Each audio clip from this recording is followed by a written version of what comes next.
Yeah, hi everybody, this is Ryan here with you again today. I was wanting to kind of continue on with my Landstar series. This is going to be part 3 of that.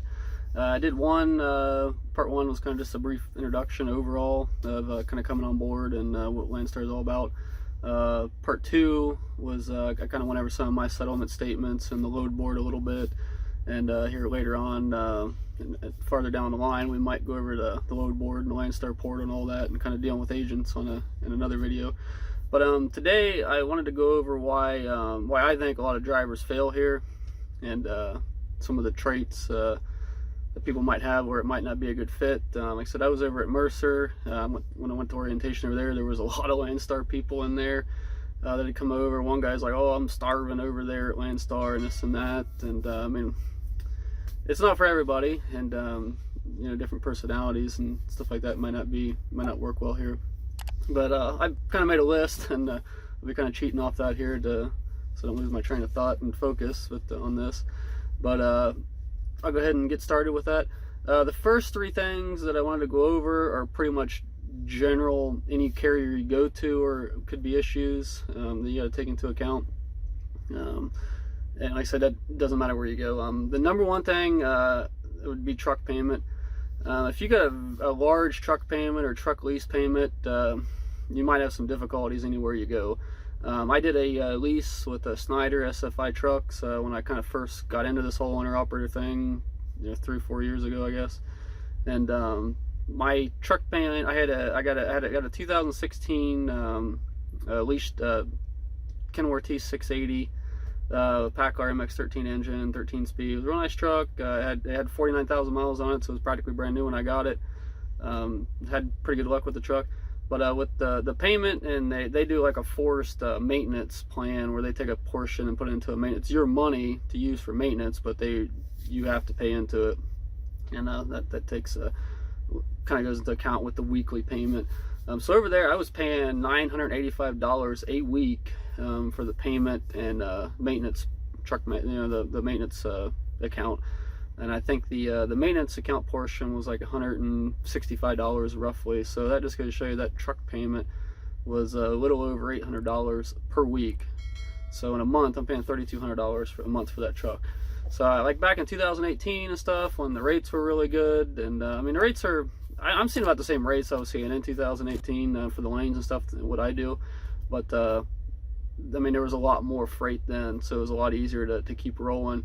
And that was probably one of the only reasons I was successful with that truck. And I turned that truck in here in February, March of 2019. So I'm kind of glad I got out of it when there was, kind of during this downturn and everything else, because it would be really hard to overcome that amount of truck payment. And if you are going to be into a truck payment like that, I mean, you are going to have to run. You're not going to be home. If you think you're going to get into a truck that you're paying $1,000 a week for, and you think you're going to be home, you're only going to run 5 days a week, and you're going to be home, every weekend, I would really reevaluate your situation, because you're probably not going to make it unless you know someplace where you're getting some local freight, or unless you're a team. I mean, if you're a team and you're running the truck all the time, you could be a little bit more successful with those higher payments. The second thing that kind of goes with any carrier is going to be maintenance. If you're not taking care of your truck, if you just run it, it's going to catch up with you eventually.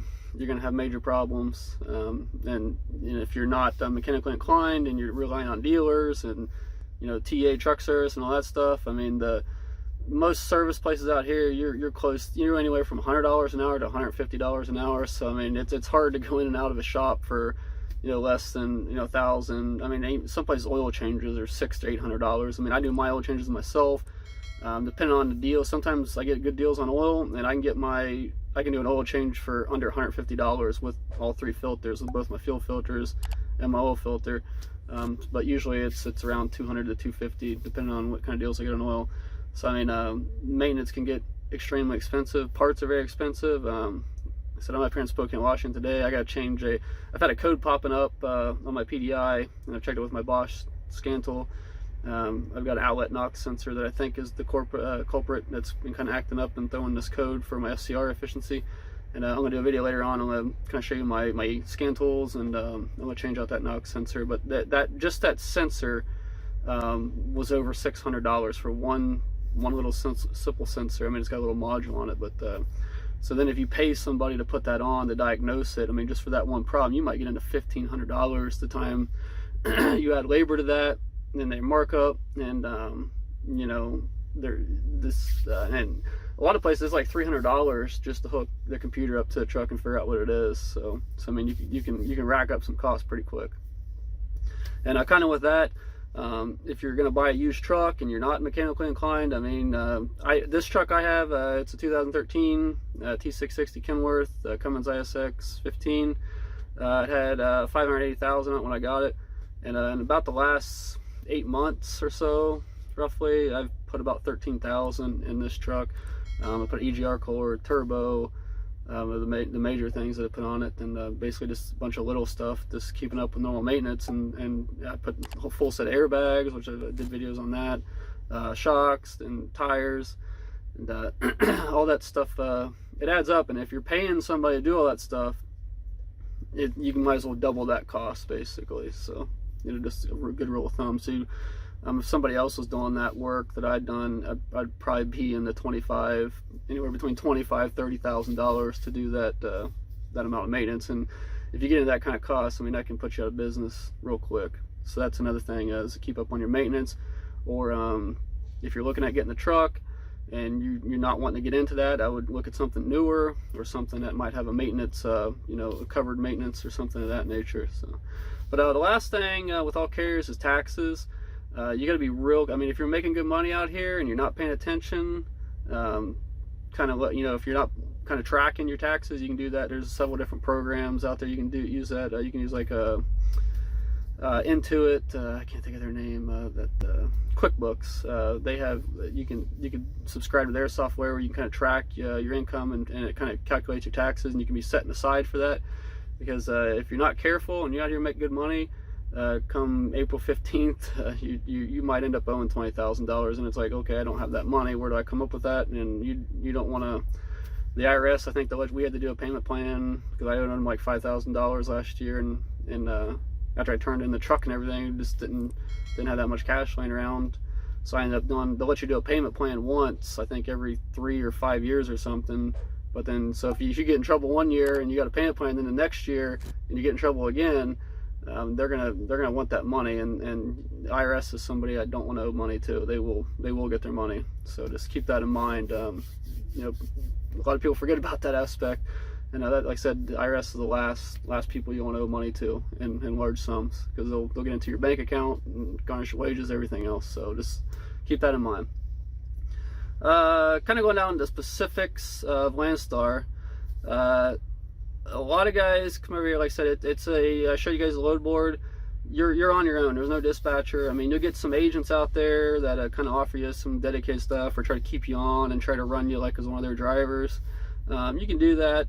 I don't recommend it, because a lot of these accounts, I mean, Landstar, we got a lot of direct freight, a lot of Landstar customers, but you don't know if those accounts come and go. So if you get into something for 4, 5, 6 months and you're on it, and I see with a lot of guys, when the account ends, or the work slows down, or the customer, I mean, the customer's they're not gonna keep you on pulling empty trailers and stuff like that. Or if it slows down, where they say, well, you might have 3 loads a week, now you're down to 1 load a week, and like, guys, stay on it. And like, if you get too comfortable, then you kind of lose your flexibility. Like you see a lot of guys, like, they'll be on an account like that, and it's like they don't know when it ends or slows down, they don't know what to do, because you kind of get lackadaisical, and you're not watching the load board. I mean, even if you get into a dedicated deal like that, I mean, there might be way higher rates somewhere at another, you know, on other freight, and you're continuing to do this other thing. Then when it dries up, I mean, I just wouldn't I like to stay flexible. I do different stuff.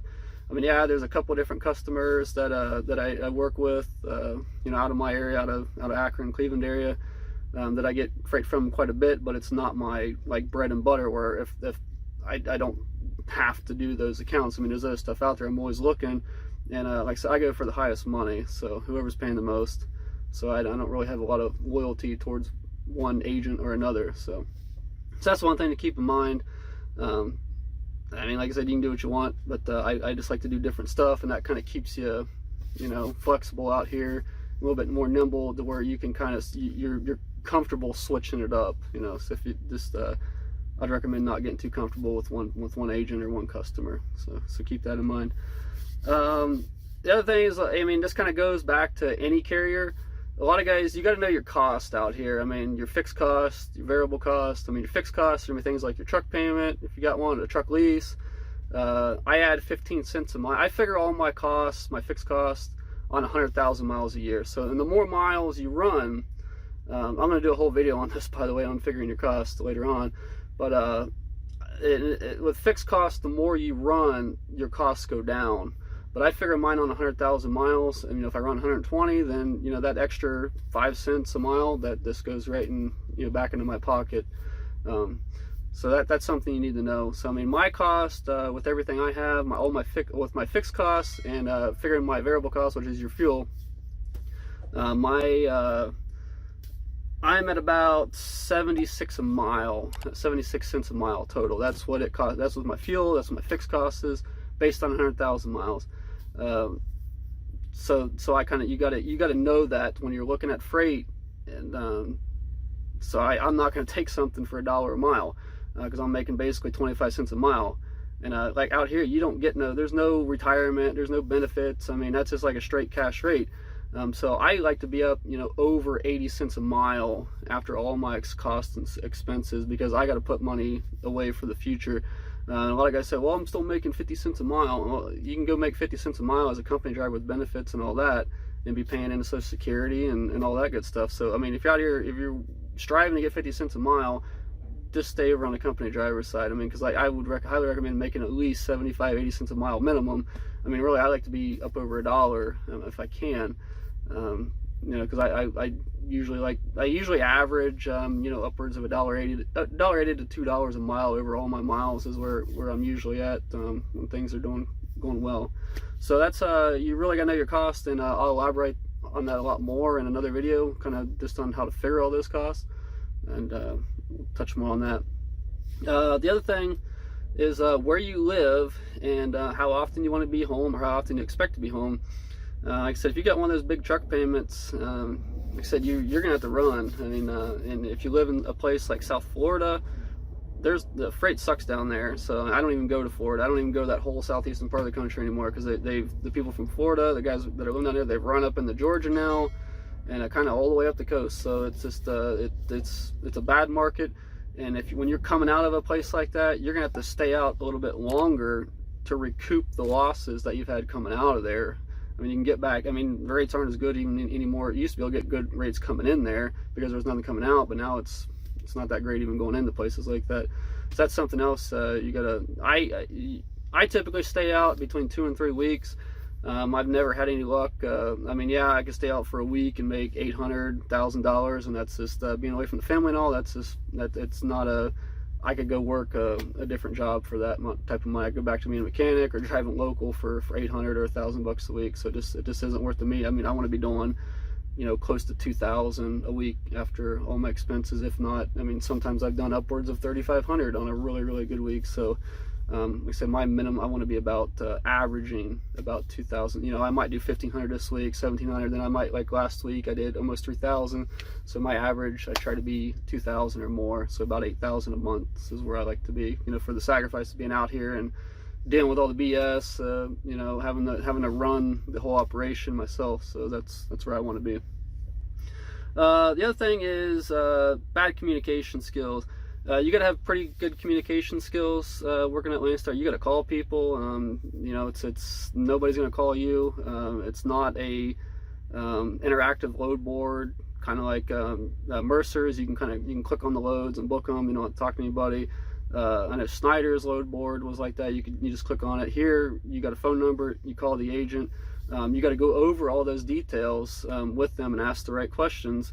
And you know, if you're not asking the right questions, you can't really blame somebody else if you get if things go wrong. I mean, so that's and the other thing with that is, if you set up your searches and things, you got to be really quick on when you get an email alert for that load. Sometimes, like I said in some of the prior videos, you got about 30 seconds, a minute to call, because there's other people that are watching those loads. And when you get a hot load, a good high paying load, there's going to be competition, so you're going to be pretty quick. So you can't be delay around and like, oh, I'll call in tomorrow, I'll call in an hour. You got to, when those loads come up, you got to call them right now. So kind of be looking at that. Not good with technology. You got to use your phone, setting up your search alerts. If you don't like getting, I set up my searches pretty specific so I don't get inundated with a lot of emails. But sometimes if I'm in a hot area, I might get 60 emails a day. So if you don't like getting emails, you can set up your search very specific as far as the rate per mile, the minimum overall revenue, and that types of thing to kind of hone in on exactly what you want. But if you don't like getting emails, you don't like calling people, I mean, I like to use my laptop on the load board because you can kind of see a little bit more. I'm not a big phone person, so I like laptop a little bit better. But yeah, you got a little bit of technology here you got to deal with. So if you're not a person that likes that, I mean, someplace like Mercer or something, we got a coordinator that helps you out with the loads, might be a little bit better. And if you don't like calling people and dealing with people, I mean, a bunch of different people, you might be better off for like a Mercer type deal. But, not knowing the freight lanes, because like I said, nobody's telling you where to go here. You go where you want. I mean, if you're going you see a high rate and you go somewhere, you might have a hard time getting a load back out of there. And I don't like to sit. I'd rather run a couple hundred miles to a load than sit for 2 or 3 days, because my house payment, my utility bills, credit card bill, all that stuff isn't based on cents per mile. It's based on time. So if you sit for 3 days someplace, you can never get that 3 days back, even if it costs me a little bit of money to run somewhere. So you got to really know the lanes, and I'm going to go over the lanes that I know in a follow-on video, basically. But I think most people know, like, Florida's a bad area. The Northeast, you can go up in there. There's usually, sometimes I can get good rates going up there, but there's nothing. I mean, sometimes I've drove 500 miles back home because there's stuff for 45,000 pounds. Want to pay 80 cents a mile, and it ain't worth it. So I mean, there's been, like I said, times I've just driven home. Usually West Coast, I get really good rates. I mean, where I live, kind of in the Midwest, in Ohio specifically, Ohio, Western PA, Michigan, Indiana, Kentucky, that whole kind of area there is probably some of the best rates in the country coming out. So if you live in that area, you'll do pretty well coming out, just depending on where you go. I did a whole video on Texas a while back. I mean, there's a lot of guys down there, a lot of competition down there, and they've just killed the rates. I never have a good experience down there. I can get halfway decent rates going into there, but it just sucks coming out. I mean, you'll call about 30 loads. It was like, they just go so quick. Even though as soon as they pop up on the board, you can call about a load 30 seconds. I've called about a load 10 seconds after it's been posted on the board, and it's already gone. So I try not to mess around down there. Like I said, I usually run West Coast because I get really good rates going out there, and it's a lot of miles. I mean, I'll get a good, I'll be getting $1.80, $2 on 2,400 miles. Once I pick that load up, I mean, it's pretty much money in the bank. And then I'll get a little bit less coming back. Or with this whole coronavirus thing, I've been going out, kind of running up or down the coast, then getting a load coming back. So I've been kind of doing like a triangle, which I usually haven't done in the past. But I've just been kind of wanting to keep rolling and bank some money during all this. But so that's kind of the lanes. And like I said, I'll go into that more in detail in another video.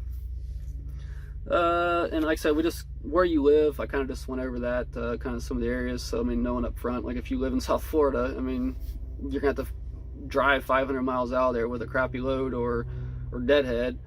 So you're gonna have to find a way to absorb those costs, and that might be staying out, a month at a time. So to absorb that going out and coming back in. The other thing kind of goes on with everything. You can't be on time. Truck breaking down. Here, you have a choice to deal with what agents you want, and in turn, the agents can choose who they want to deal with as well. So if you can't be on time, can't figure out your schedule, trucks breaking down, and all that type of stuff, agents will blacklist you. They won't deal with you. I mean, I've had some bad experience with agents, and I save their number in my phone as do not answer, do not call, and I don't deal with them again, because like I said, you have that choice here, and like I said, they do as well. So if you get an attitude, if they have a bad experience with you, they can do the same thing. And some of them have some really lucrative accounts, and if you screw it up, then you're probably not going to work for them. So that's that. The other thing is kind of falling apart under pressure. I mean, sometimes you'll get out, you might have I've got out to California, I've had a load cancel. I already had it booked like a week in advance, and you can't just sit there. I mean, you have to get on. I've made 30-40 calls before in 2 hours time, so just keep pounding the pavement looking for a load. And you know, even if you're in a bad area, you can't just sit there and do nothing. And if you're not proactive, or you'll say, I'll do it tomorrow or whatever, like I said, there's somebody else out there that's going to be doing that and looking for those loads. And like I said, if you're not a person that can, when things fall apart, you can, you know, put the pieces back together yourself, you might have a hard time here. But that's kind of the main points, I think, why a lot of people don't make it here. So that's something all to think about. And like I said, if you guys got any other questions, feel free to comment or send us a message. Then if you like our video, subscribe and like the video. So, and we'll get some more videos out to you soon. Thanks for watching.